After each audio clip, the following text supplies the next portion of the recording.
Buenos días, señoritas, señores estudiantes. Les habla el licenciado Edison Tanqueño, docente de Historia.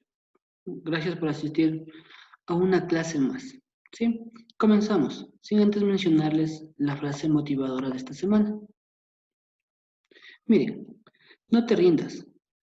Cada logro, por más pequeño que sea, te aproxima cada día a tu objetivo.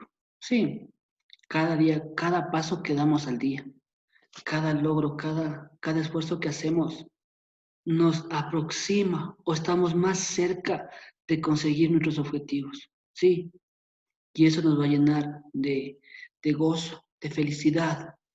Sí, no tenemos que rendirnos, nunca tenemos que rendirnos, siempre debemos seguir adelante. Sí, así comenzamos una clase más de historia. Nos toca ver un tema muy importante, ¿sí? Que es el inicio de la Edad Moderna, Renacimiento y Humanismo. Sí, es algo muy importante que debemos ver a través de la historia. El objetivo de esta clase es determinar los principales aportes del Renacimiento al- a las humanidades y las ciencias en la Edad Moderna. ¿Sí? Eso tenemos que ver. Comenzamos. Miren, comenzamos con la introducción, o digámoslo así, con inicios de la Edad Moderna. ¿Sí? La Edad Moderna, digamos que es uno de los periodos que se divide o que divide la historia universal. ¿Sí? Esto se divide especialmente en el mundo occidental, ¿sí? En el viejo mundo que conocemos nosotros. Eh, esta, esta, este periodo se da inicios o digámosle, tiene dos etapas. Todos los historiadores mencionan que tiene dos inicios, digámoslo así, ¿sí? Dos inicios.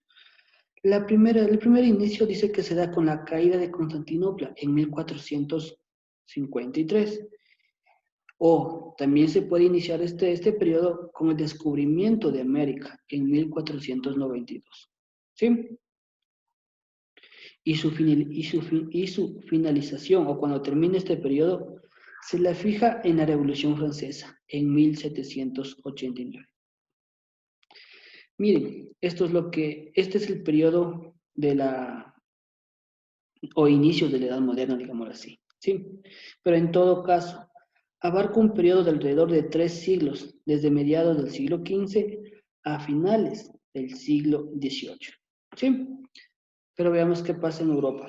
En Europa, en la segunda mitad del siglo XV, experimentó algunos procesos de cambio, digámoslo así, los cuales fueron determinantes para el posterior surgimiento y permanencia del Renacimiento y el humanismo como nosotros lo conocemos.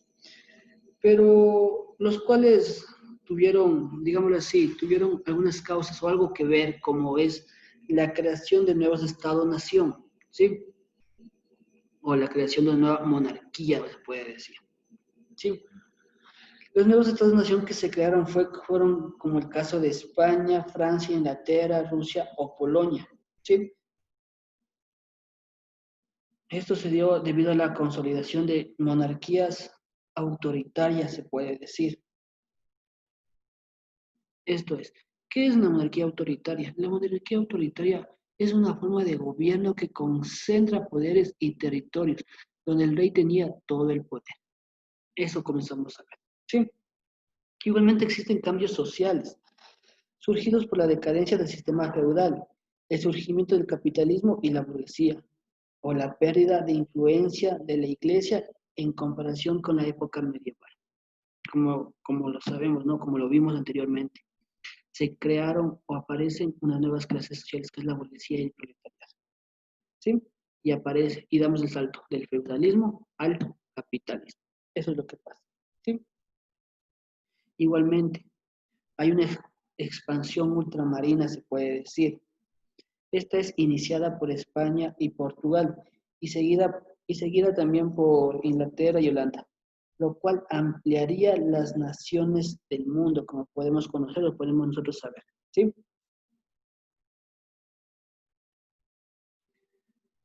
Comenzamos en ¿en qué periodo nace este estilo especialmente? ¿sí? El Renacimiento y el humanismo, en pocas palabras. Miren, el Renacimiento en sí fue una corriente cultural y artística que surgió entre los siglos XIV y XV y alcanzó su esplendor especialmente en el siglo XVI. Este movimiento consideró a la época medieval como un tiempo en el que se había propiciado una cultura y un arte bárbaro, o bárbaro se puede decir, ¿sí? Refiriéndose especialmente al arte gótico. Eso es lo que mencionaba este nuevo estilo que se estaba creando. Miren, esta corriente surgió en Italia especialmente, en la rica ciudad de Florencia. Ahí creció este nuevo estilo, el Renacimiento y el humanismo, ¿sí? En Florencia. Desde ahí se expandió hacia el resto del continente, adquiriendo características propias en cada uno de los países que se iba implementando esta nueva, digámoslo así, esta nueva tipo de arte, se puede decir, ¿sí? Igualmente, el surgimiento del Renacimiento se enmarcó dentro del llamado humanismo, ¿sí? Un movimiento nacido también en el siglo XV, que defendía el valor del ser humano y su capacidad propia para comprender el mundo, ¿sí?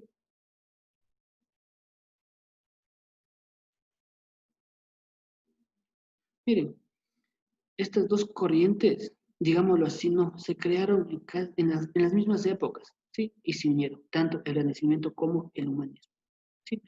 Y tuvo una gran trascendencia en todo el mundo, porque comenzaron a ver de distinta manera lo que es a la religión y las nuevas artes, ¿sí? Igualmente hay algunas características que debemos conocer de estos del Renacimiento y del humanismo, como es el paso de una idea teocéntrica, ¿no? Es decir, que ponía a Dios y a la fe como centro de todo, a un tipo antropocéntrico, en la cual el hombre era la figura central. Miren, dejamos de ser teocéntricos y pasamos a ser antropocéntricos, ¿sí? No digo que dejamos a Dios, a la religión a un lado, no, sino que no le pusimos primero, le dejamos un poquito más atrás, pero sigue existiendo la religión y le seguimos tomando en cuenta, ¿sí? Igualmente, otra característica es que se estudian los textos clásicos grecolatinos especialmente. Estos se estudian directamente, sí, los originales, los textos originales, digámoslo así, para no, para evitar lo, lo que antes existían los llamados copistas, ponían sus puntos de vista, sus criterios. Para evitar todo eso, lo que hacían era estudiar los textos originales, los grecos latinos. ¿Sí? Eso es lo que hacían. Igualmente, toma fuerza el neoplatonismo, toma fuerza este nuevo estilo, que lo que hizo que las manifestaciones artísticas adquirieran un carácter idealista, es decir, que buscaban la perfección y la belleza, más que la simple representación de la realidad. Eso es lo que buscaban, la belleza. Buscaban lo que es la perfección, perfeccionistas. ¿Sí? Miren, aquí en el Renacimiento aparece lo que es la pintura, escultura y arquitectura. Pero comencemos con esto. ¿Quiénes son los primeros, los representantes más importantes de, del Renacimiento? Miren, podemos decir que los italianos más conocidos de este periodo son Sandro Botticelli, Lorenzo Ghiberti, Filippo Brunelleschi, Leonardo da Vinci. Estos son los más conocidos. Leonardo da Vinci, Rafael Sanzio, Miguel Ángel, son los más conocidos que nosotros tenemos. Los otros también son conocidos e importantes, pero para nosotros, digámoslo así, los que no conocemos tanto de esta época, no conocemos mucho. ¿Sí? Pero ellos son los representantes más importantes de esta etapa. ¿Sí? Tantos eran pintores, escultores e incluso llevaban todas las ramas, todo, sabían pintar, esculpir, ¿sí? Eso es lo que podían hacer. Pero comencemos con esto ahora, la pintura, la escultura y la arquitectura. Vemos las características de cada una de ellas, ¿sí? En la pintura, el uso de la perspectiva que buscaba crear una sensación de profundidad en una superficie plana, eso es lo que buscaba, ¿sí? Igualmente, la representación de la naturaleza y de elementos clásicos, ¿sí? Columnas y arcos como fondo de las composiciones. Eso es lo que buscaba, ¿sí? Igualmente buscaron usar nuevas técnicas, se puede decir, como la pintura al fresco, sobre yeso fresco, ¿sí? O al temple, que usa algún tipo de grasa como aglutinante, ¿sí? Igualmente aparece lo que es el claroscuro, contraste fuerte en luz y sombras. Miren, ese tipo, eso aparece lo que es en la pintura. Ahora, en la escultura, aparece aquí la preferencia por temas civiles y mitológicos, ¿sí? Destacando las estatuas ecuestres de grandes personajes y los héroes bíblicos o paganos, se puede decir. Aquí aparece todo esto. Hay, aquí usan el mármol, la piedra y el bronce para crear una escultura de grandes proporciones y de tipo monumental, ¿sí? La arquitectura. Preferencia en una especie de sencillez. Eran muy sencillos. Digámosle que para ellos era sencillo, ¿sí? En contraste con grandiosidades de, la iglesia, de las iglesias góticas, muy diferenciadas, algo sencillo comparado con las iglesias góticas. Sí, eso se puede decir. ¿Por qué razón comenzaron a cambiar la arquitectura gótica, digámoslo así?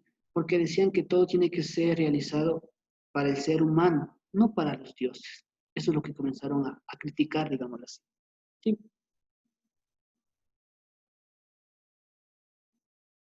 Igualmente, comenzaron a usar la decoración simétrica y sobria, con el uso de frotones, medallones, almohadillos o elementos heráticos.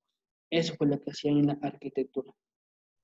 Igualmente, comenzaron a construir una gran cantidad de edificios de gobierno, palacios y villas para los familiares o las personas adineradas de las grandes ciudades. Así comenzaron a crecer en el Renacimiento, ¿sí?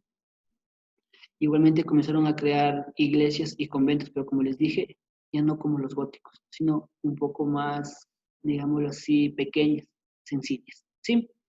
Eso sería todo lo que tenemos que ver en el Renacimiento y el humanismo. Sin nada más que decir, me despido. Sin antes mencionarles que por favor se cuiden y sigan adelante. ¿Sí? Gracias.